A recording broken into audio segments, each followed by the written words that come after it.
It was only a few days ago that the world looked on in shock and horror as OnlyFans announced it would be banning any sexually explicit content. Pornography would no longer be allowed on the platform.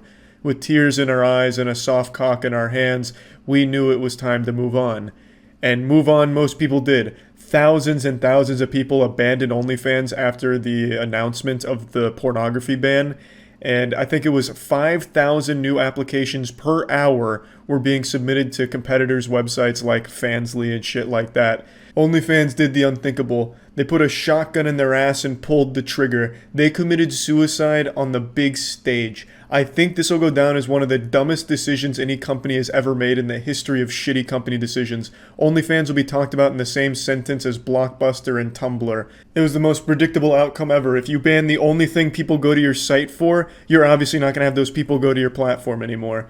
OnlyFans banning porn is like Steam banning video games. It's nonsensical and it kills it on the spot. There's just no universe where OnlyFans is able to pivot away from porn and become some kind of wholesome, family-friendly platform where old Meemaw's got an OnlyFans for her shuffleboard team for exclusive content. That's just not going to happen. No one's ever going to really use that as a main platform for cooking, sewing, sports and fitness like they were claiming it would be. Now maybe I'm wrong and in 5 years we can look back at this video and point and laugh at how stupid I was to say that, but I just can't imagine OnlyFans will ever be able to get rid of its identity as an adult platform. That is what it is built upon and that is what it has become. And now today, in the most predictable backpedal of all time, OnlyFans announced that they made a mistake and will no longer be banning sexually explicit content. Who could have seen that coming? Now, before I really spread apart those ass cheeks and dive into the big story, I just want to say, I was right. I fucking told you so. I'm gonna Gangnam Style on you real quick and wiggle my finger, letting you know I told you so. A lot of people said I was wrong and OnlyFans was never actually banning explicit content. They were only banning illegal porn, such as bestiality and incest and shit like that. But that's not the case. They did a blanket ban on all sexually explicit content. That was their plan, and they changed their acceptable use policy to reflect that. It seems no one actually read the acceptable use policy but me, so I want to share that with you now. Keep in mind this has changed, but when they announced porn would be banned, this is what they had in their policy. According to the new acceptable use terms, users would no longer be allowed to upload, post, or display content on OnlyFans that shows or promotes, advertises, or refers to sexually explicit conduct, which means no actual or simulated sexual intercourse, including genital to genital, oral to genital, anal to genital, or oral anal, between persons of any sex. No actual or simulated masturbation, any exhibition of the anus or genitals of any person which is extreme or offensive, or any actual or simulated material depicting bodily fluids commonly secreted during sex. They were doing a ban on actual pornography. It wasn't just illegal shit, it was any kind at all. Basically, with their new rules, had these gone through, it would have been only allowed to have solo images of you, just kind of like as an artful anatomical nude photo.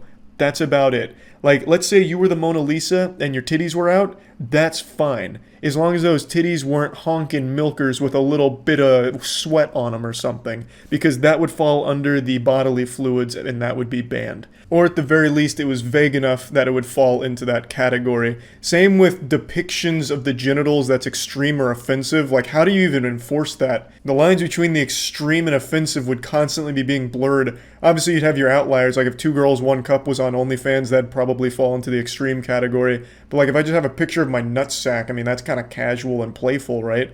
But I guess you could make an argument that it's extreme because it'd be like a close-up of my nutsack. But it's not like I'd be dipping it in candle wax or anything. So I don't know. It'd just be very vague. So everything that was sexually explicit could fall into any of these categories and get you banned. So yeah, just wanted to prove that it really was a full Weenie Hut Jr. mode they were going with OnlyFans. It was a complete gutting of the adult content on their platform. So all the people that were spreading the rumors about it only being illegal content, that is just blatantly wrong. Now, of course, all of this came from payment providers pressuring OnlyFans to clean it up. And today they announced that, well, there's no reason to even have payment providers if there's no one to pay. Everyone fucking left OnlyFans. OnlyFans basically ran into a movie theater shouting fire and then were surprised when everyone left. And now they're desperate, scratching at their neck, worried about how much money they've lost now. And they're just trying everything. Please, God, come back. We're going to allow porn. We want to see your butthole. We support you, sex workers. Please, we mean it. Just look at our tweet.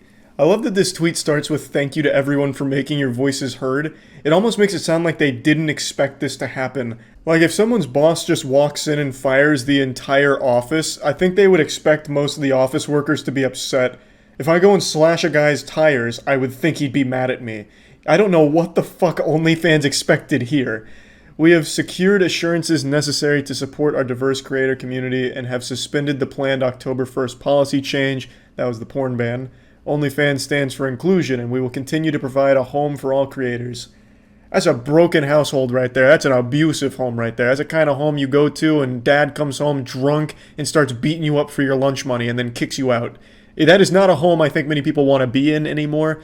Most people are only using it temporarily before they make the full switch to other platforms, and the ones that did go back are doing it in conjunction with the other platforms because they don't trust OnlyFans anymore. And for good reason. OnlyFans tried its best to jump off a bridge to kill itself, but then everyone tried their best to bring it back in. Like, it's horrible. It's a very untrustworthy platform. Out of nowhere, they decide they're going to ban the only thing their platform is used for, and then out of nowhere, they say, okay, actually, we're fine now. Like, how the fuck did you solve the problem? So they kept saying it's pressure from the banks. The banks are forcing this. We have to do this. There's nothing we can do. And now today, it's like, hey, actually, no, we're good. No, we're totally good. We can have porn back. Fuck it. You know what? Christmas has come early. We want to see you spread your pussy again. Bring it on back to OnlyFans, baby. So what changed? And how? They don't communicate any of this. They're not a very trustworthy platform, obviously. So it makes sense why most people don't want to go back to it. I really am curious how they solved this problem because the way they talked about it made it sound like OnlyFans was truly defenseless against the banks. Which does make sense. Banks hold a lot of power. If you're not able to process payments on your platform, it's probably not going to last much longer. Like, what are they supposed to do? If someone signs up to someone's OnlyFans, they just put $5 into an envelope and mail it to OnlyFans HQ? So it's absolutely like a real problem if the banks were forcing OnlyFans to make these changes, but the way that they were able to immediately reverse it today sounds like they may not have been as strict as OnlyFans led them to believe. And keep in mind, OnlyFans really wanted some investors from everything I read, so who knows? I'm not going to put on the tinfoil condom here, I'm not going to get into conspiracies, but I just wonder how they were able to strong-arm the banks so quickly into allowing porn back on the site. Really makes me wonder if it was ever necessary in the first place. Who knows, it also could have been a case of maybe the CEO was getting nostalgic. He was scrolling through all the creators on the platform. He saw big puffy nipples, massive areolas, titties, pussy, ass, cock, balls, everything. And he just started to get this sinking feeling in his stomach like, what have I done? This is all gonna vanish and it's because of me. Like that moment when they invented the nuke after the Manhattan Project and shit. Now I am become death. OnlyFans CEO had one of those moments. He's like, I can't do it. I'm not pulling the trigger. Revert it. We need it back. I don't care what the banks say. This is for me now, god damn it. It's a passion project. So then he just green lights porn back on here without the banks ever saying it's okay. Anything's possible. All I can say is this was the dumbest decision I've ever seen a company make. Right up there with Tumblr banning porn. But this one was even stupider because this is a porn platform banning porn. So yeah, just a really shitty decision, and it completely fucked their platform, and probably will continue to fuck their platform even though they've reversed it now. They've proven they're an untrustworthy site, and most people are pretty fed up with that. Just wanted to talk about this again because this story is continuing to be a wild and wacky ride. That's about it. See ya.